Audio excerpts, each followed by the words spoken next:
As में हो उस एज को कहा जाता है टीन एज, ये कहा जाता है किशोर अवस्था। इसके बाद जो अवस्था आती है उस अवस्था को क्या कहते हैं?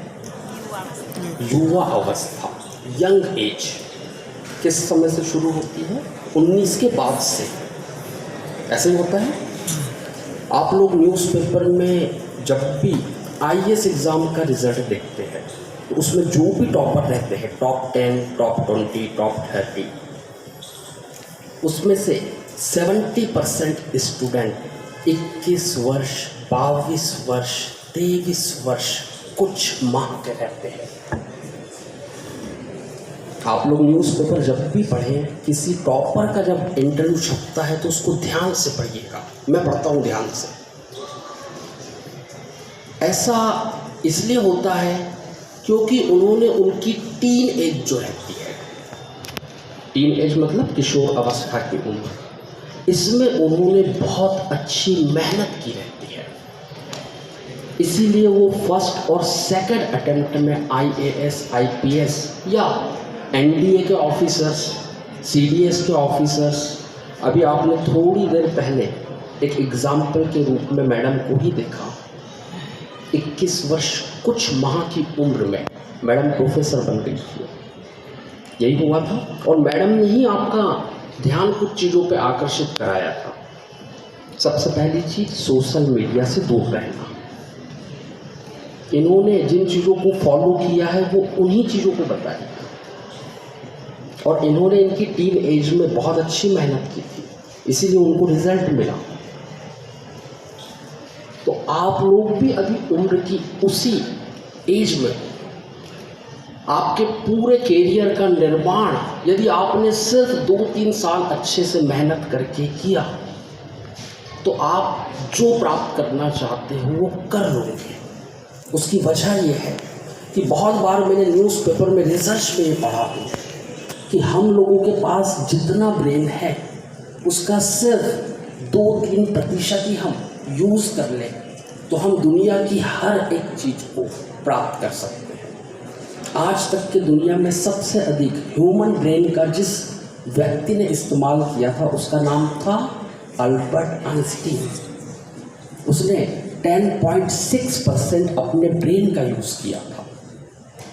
इसका मतलब ये हुआ कि हम लोगों के पास असीमित क्षमता है। कैसी है? असीमित। और हम उसका बहुत ही सीमित प्रयोग करते हैं। यही मतलब हुआ या नहीं हुआ?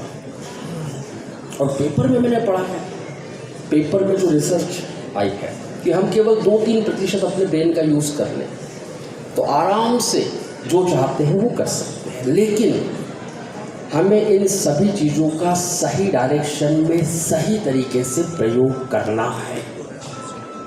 ये एक इम्पॉर्टेंट चीज़ है।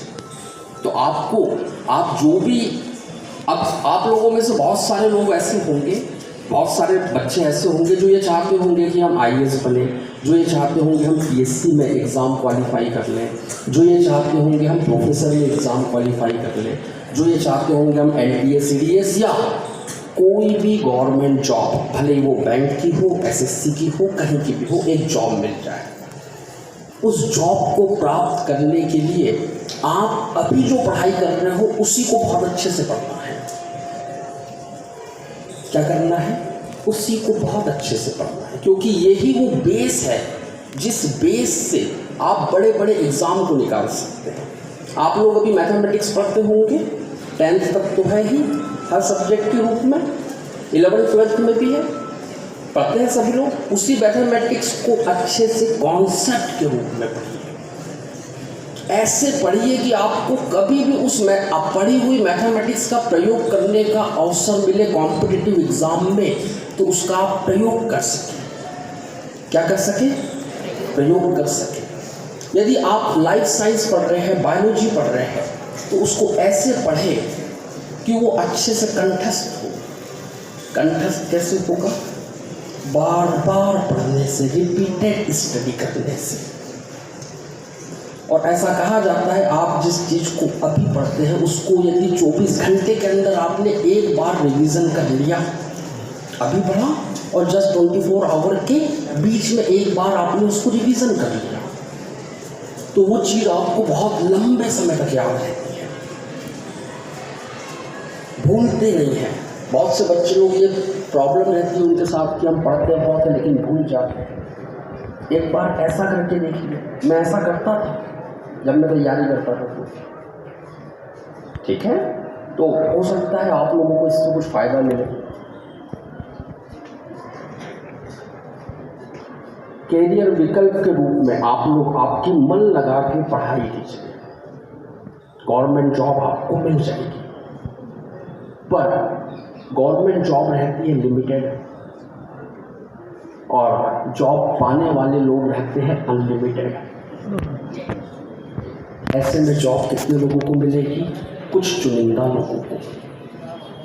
आप आपकी पूरी क्षमता से पहले जॉब लेने का प्रयास कीजिए, पर यदि जॉब नहीं मिलती है तो जीवन यहीं पे ख़त्म नहीं हो जाता है, इसके आगे भी बहुत सारे अवसर हैं।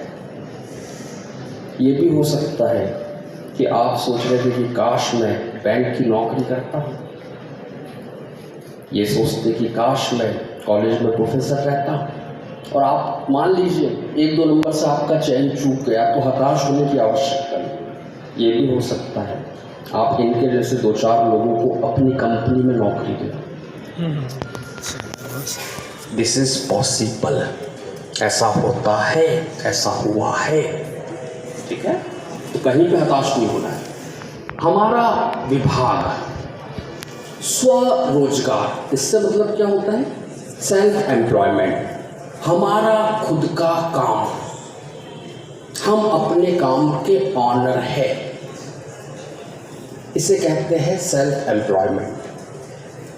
3 प्रकार से गवर्नमेंट स्पॉन्सर्ड स्कीम के अकॉर्डिंग डिवाइड कर सकते हैं किए जाने वाले काम को। नंबर 1 मैन्युफैक्चरिंग, इसका मतलब ये होता है विनिर्माण। आप इकोनॉमिक्स में इस शब्द को पढ़ते हैं, विनिर्माण। इसका मतलब ये होता है कि आप मशीन लगा रहे हैं, कुछ रॉ मटेरियल ला रहे हैं, रॉ मटेरियल से नए उत्पाद का निर्माण करके उसको मार्केट में बेच रहे हैं। फॉर एग्जाम्पल के लिए ब्रेड का निर्माण, आपने गेहूँ को लाया, उसको पीसा, उससे ब्रेड का निर्माण किया, एक नए उत्पाद का निर्माण किया, इसे कहा जाता है मैन्युफैक्चरिंग। दूसरा होता है ट्रेडिंग। ट्रेडिंग यानी कि व्यवसाय। इससे अभिप्राय ये होता है कि आप किसी वस्तु का निर्माण नहीं कर रहे, आपने एक वस्तु को खरीद के लाए और उसको बेचे, ये एक्टिविटी कहलाती है ट्रेडिंग। और तीसरी एक्टिविटी कहलाती है सर्विस, सेवा। इन दोनों को छोड़कर आपने कुछ ऐसा काम किया जिससे आपकी अर्निंग हुई, पर किसी ना तो वस्तु का निर्माण हुआ और ना ही कोई वस्तु को क्रय करके बेचे। फॉर एग्जाम्पल के लिए टीचिंग, आप जहाँ पे भी ट्यूशन जाते हैं वहाँ पे आप फीस देते हैं, पढ़ाने के लिए टीचर लोग फीस लेते हैं, वो टीचिंग यानी कि सर्विस की एक्टिविटी हुई। इससे रिलेटेड कोई भी काम आप यदि करना चाहें या आपका परिचित करना चाहे तो उसको आप बता सकते हैं कि जिला व्यापार एवं उद्योग केंद्र से एक योजना चलती है जिसका नाम है मुख्यमंत्री उद्यम क्रांति योजना। क्या नाम है? मुख्यमंत्री उद्यम क्रांति योजना। इसमें वो व्यक्ति जो 18 से 45 वर्ष की उम्र के हैं और मध्य प्रदेश मूल के हैं, वो मैन्युफैक्चरिंग के लिए 50 लाख रुपए तक और सर्विस और ट्रेडिंग से रिलेटेड एक्टिविटीज़ के लिए 25 लाख रुपए तक के लिए लोन के लिए आवेदन कर सकते हैं। ये आवेदन बैंक शाखाओं में जाता है, बैंक शाखाओं के द्वारा फिर लोन दिया जाता है। इस योजना में मध्य प्रदेश शासन द्वारा 3% के ब्याज अनुदान के साथ साथ CGTMSE भी कवर किया जाता है। ये अभी हमारे विभाग के द्वारा चलाई जाने वाली एक सबसे महत्वाकांक्षी योजना है।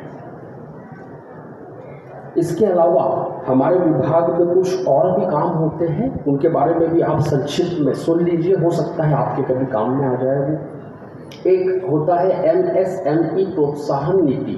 चूँकि हमारे विभाग का नाम है उद्योग विभाग और उद्योग विभाग, इसका मतलब ये हुआ कि मैन्युफैक्चरिंग की एक्टिविटीज़ पे बल देना। मैन्युफैक्चरिंग की एक्टिविटीज़ पे बल देने के लिए मध्य प्रदेश शासन द्वारा प्रोत्साहन नीति के द्वारा 40% तक का भी ब्याज अनुदान दिया जाता है।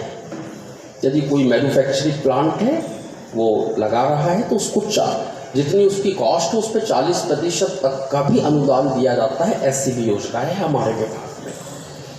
और हमारे विभाग से कोई उद्योगपति है उसको भूमि भी उपलब्ध कराई जाती है रियायती मूल्य पर। ये काम भी हमारे विभाग के है। ठीक है, मेरे विभाग से रिलेटेड इतनी चीज़ें, और यदि आप लोग कुछ पूछना चाहें तो प्लीज़ पूछ सकते हैं, किसी का भी कोई भी प्रश्न हो तो। अभी मैं प्राचार्य महोदय के चैम्बर में गया था तो देखी होगी